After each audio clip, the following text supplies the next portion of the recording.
Anne-Marie. Thank you so much for having me. Today, I'm going to be talking to you about dreams. There's lots of different types of dreams. There's dreams like when you're sleeping and you're being chased and all of a sudden you go, and you wake up. I'm not going to talk to you about those types of dreams. There's aspirational dreams. Maybe you want to start a business or you want to start a family. Maybe you want to be a professional athlete. I'm not going to talk to you about how to get there. The dreams I'm going to talk to you about are more deeply rooted inside of you. You might even be afraid of them, probably because you're meant to do them. I'm not going to tell you how to get there. I'm going to tell you what to do when those dreams seem like they're under attack, when you've got obstacles in front of you. Maybe you have a physical injury, you've hurt your knee, and you're not sure, how am I going to get back from that?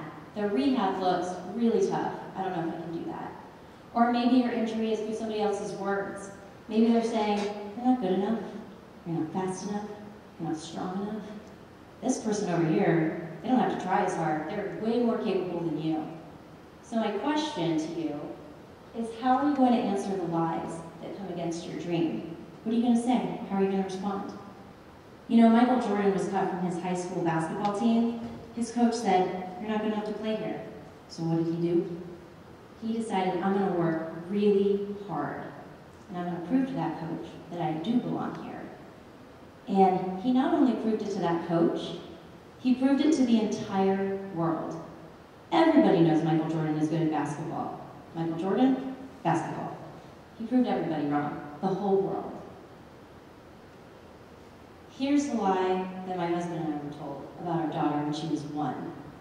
She'll never be able to do that. That was pretty devastating to hear.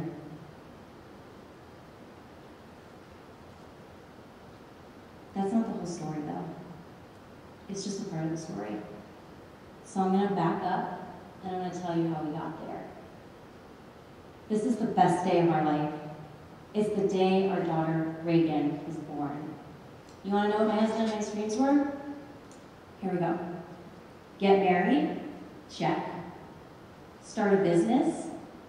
Check. By the way, somebody very close to me said, you'll never be good at real estate. Don't ever do that. What a waste of time and money to go get your real estate license. You'll never be good in sales. I'm one of the top agents in our city. We also wanted to start a family, and that was not checked immediately. We went through years of infertility and to doctors. I had surgery, lots of medication. The lie that I was told in my head, what's wrong with your body? You're supposed to be able to have kids. That's what women do. Your husband, he's probably really disappointed in you. Of course, that wasn't true. So I'll never forget, just driving down our street, and I'm on the phone with my husband, Rob, and I'm like, hey, what do you want to do? Do you want to be pregnant, or do you want to be parents? And we determined, hey, we want to be parents. So we shut the door on all the fertility treatments, and we pursued adoption. We were matched with a family pretty quickly, and this is literally the best day of our life. It's the day that she was born, and we're elated, so happy. And we bring her home. This is the 3rd day of her life. We are on cloud 999. Like the congratulations, they're pouring in through social media and texts and phone calls. We've had tons of people on this journey with us. It has taken us a long time to get here. And you can just see how elated we are in that picture. If this was a fairy tale, it would end right here. And we would live happily ever after. But then the next day happened, and our dream took a little bit of a detour. I don't know if you know this, but when babies are born, here in the state of Florida, they do a series of tests. They test your hearing, they draw blood, they test at least 50 different disorders to see if there's something that's wrong. And that's the phone call that I was receiving from the state of Florida. The woman on the other line, she said, I am so sorry to have to give you this message, but your baby is really sick. And I was like, that girl? She's not sick. She's got 10 fingers, 10 toes. She said, no, she is. She has a really rare disorder. It's called glutaric acidemia type 1. And I was like, what now? What is that? I don't know what you're saying. How do you spell that? She goes, oh, you definitely don't want to Google that. the internet is not where you want to find out that information, and it's scary. I'm so sorry to have to tell you this. I just felt like all of our congratulations, they turned to condolences. And my husband walks by and he sees that I'm on the phone, and he sees my face, and I'm like, something's wrong. Something's wrong with our baby girl. That's what she's saying. She says she has some weird disorder. I don't know what it is. It was like I was just punched in the gut. And all of our dreams and everything that we worked so hard to get to and to attain, they're all just being taken out and just like dust out of our house. The woman continued and she said, we've made an appointment for you at Nemours. You need to be there at 9 a.m. on Monday. They'll be waiting for you. So we go to that appointment, and it's confirmed she has the disorder. And they said, okay, so here's what we do. Just try not to let her get sick for the first 2 years of her life. And I'm like, she's a baby, and babies get sick. This is just normal stuff. Yeah, but it can be really devastating. The way the disorder works is when they do get sick, they can have irreversible brain damage. So I'm a little freaked out. I mean, I wish I could tell you that we just were like, all right, we got this. 2 years, here we go, no sickness. But that's not true. I mean, we were terrified. But, you know, we're like, all right, we'll do our very best. And I'm just going to show you this video. This is her at around 10 months old. She's doing everything she's supposed to. She's starting to walk. She's talking a little bit, meeting all of the milestones she's supposed to at all the right times. And this was a great day. This day, not so great. This picture is the start of the worst time in her life. So Reagan got sick, and I called the doctor, and I'm like, hey, she's sick, she's got a fever. She said, go to the emergency room. I'll call in advance. The way this disorder works is it can go downhill really quickly. So we arrive at Arnold Palmer, and I'm like, hi, we're the Wurzels. We've got our daughter Reagan here. You might have been called about her. They said, oh yes, right this way. And they rushed us back. The waiting room was full, and it really didn't matter because everybody knew this girl, she's got priority.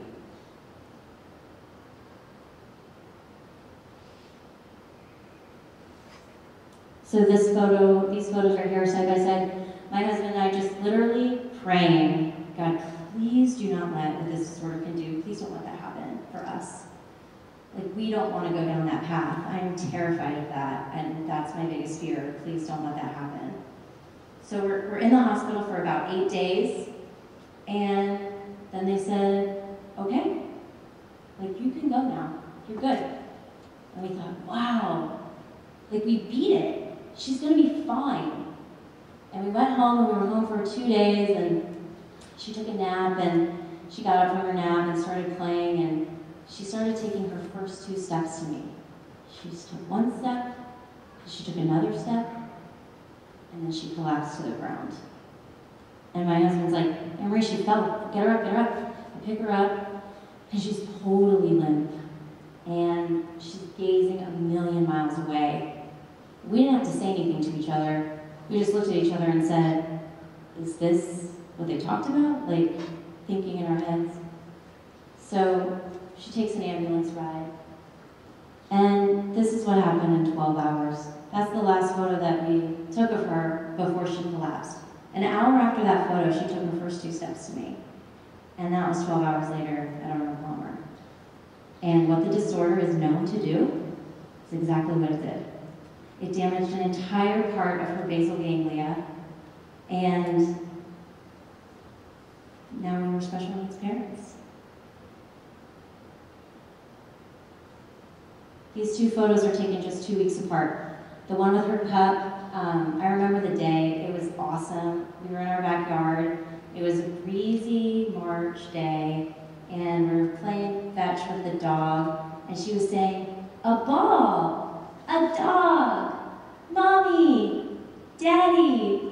And the other photo is us walking around the lake at Arnold Palmer, and it was so bright that day, but she couldn't turn her head. She didn't have the strength to turn her head. And that's how we got on the other end of this sentence. She'll never be able to do that. So my husband and I are smart. We're both successful business owners. We graduated from UCF. We said, you know what, we're gonna have a meeting with every doctor on her case.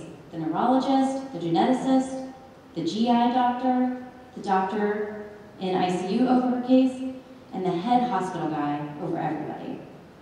And we started asking questions, and the neurologist was real confident that she would never do anything. So hey, do you think she'll ever walk again? No. All right, well, do you think she'll ever talk again? No. All right, Doc, do you think that she'll ever learn? Probably not. It's like, all right, well, how about smile? Like, do you think she'll smile again?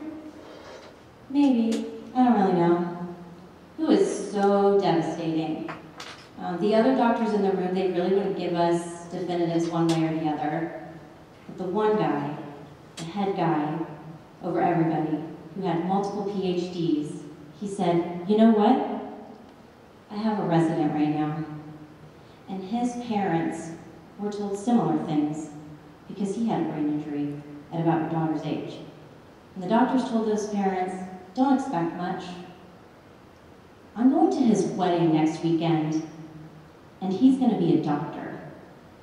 And I was like, wow, okay, so I'm going to hold on to that little bit of hope right there. Because leaving the hospital, we didn't have much. And this is what I realized in that moment. There's dream crushers, and there's dream builders. And they're lining everybody's path on the way to their dreams. And you're that person on somebody else's path, dream crusher or dream builder. Is there a kid in your school who maybe is a little bit weird? Maybe they walk a little funny, or they talk a little funny. It takes them a while to figure out what they want to say. How do you respond to that? Do you say, what's wrong with you? Why can't you talk? Why do you walk weird? Or do you say, it's okay. Take your time. I'll wait. Let's get it out. What do you want to say? I also realized, we both did, that the determination to overcome the obstacles in front of you, it resides inside of you. We had no idea how much determination our 1-year-old had, and she had quite a bit. This video is our first month home after her brain injury.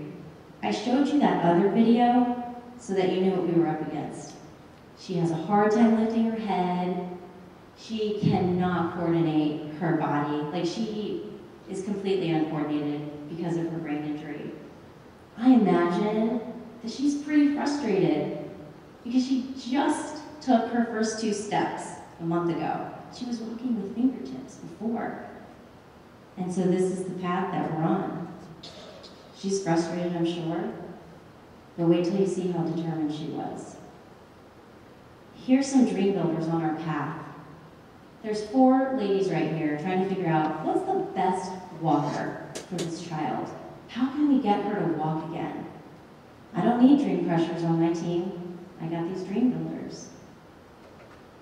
A few months after her brain injury, she started standing. She pulled herself up to stand. She's not walking yet, but hey, we didn't even know that this was going to be possible. In 1 year after her brain injury, she went to preschool. Hey doc, is she ever going to learn again? No? You're wrong. She's learning. She's going to preschool, and she has a smile on her face too. A year and a half later, she decides, I'm going to try and walk on my own.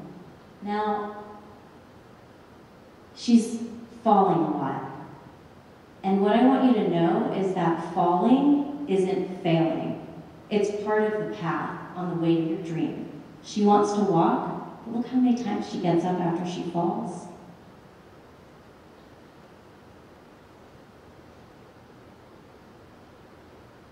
Can you get the next slide, please? Okay, in 2 years, we decided, you know what, we're going to go back to Arnold Palmer. And she's walking at this point.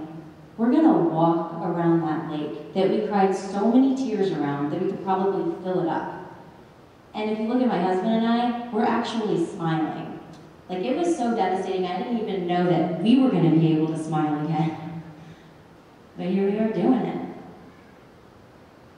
In 3 years, we're here at the beach, having a great time. She's like building a sandcastle for our dog, smiling. I mean, she's doing amazing. Is she ever gonna walk? Yeah, she's walking. She's starting to run too. In 4 years after her brain injury, this is her now, she's in kindergarten. She's learning how to read. She's doing math. And I don't know if you've seen a more confident strut from a 5-year-old. And the reason is because we put tons of dream builders on her path. She's got tons of confidence because she's had to overcome so much. So here's what I want you to know. The problems and the obstacles that might come in your path, the only way to get through them is to endure. And I know that that doesn't sound fun, but that's the only way that you're going to overcome whatever obstacle is in front of you. Endurance gives you these 3 qualities: perseverance, strength, and character. There's no way you're going to have perseverance if everything is a cakewalk. No, you have to endure. You have to get perseverance. You acquire it. You know, we were over here with no hope, and we decided, hey, we're determined, we're going to endure. So we endure, and we persevere, and then we have a little bit of strength. We're feeling, okay, got this. I got some strength. It's building my character. And character brings hope. Do you want to know why I have hope for where I'm going? Because over here I didn't have any.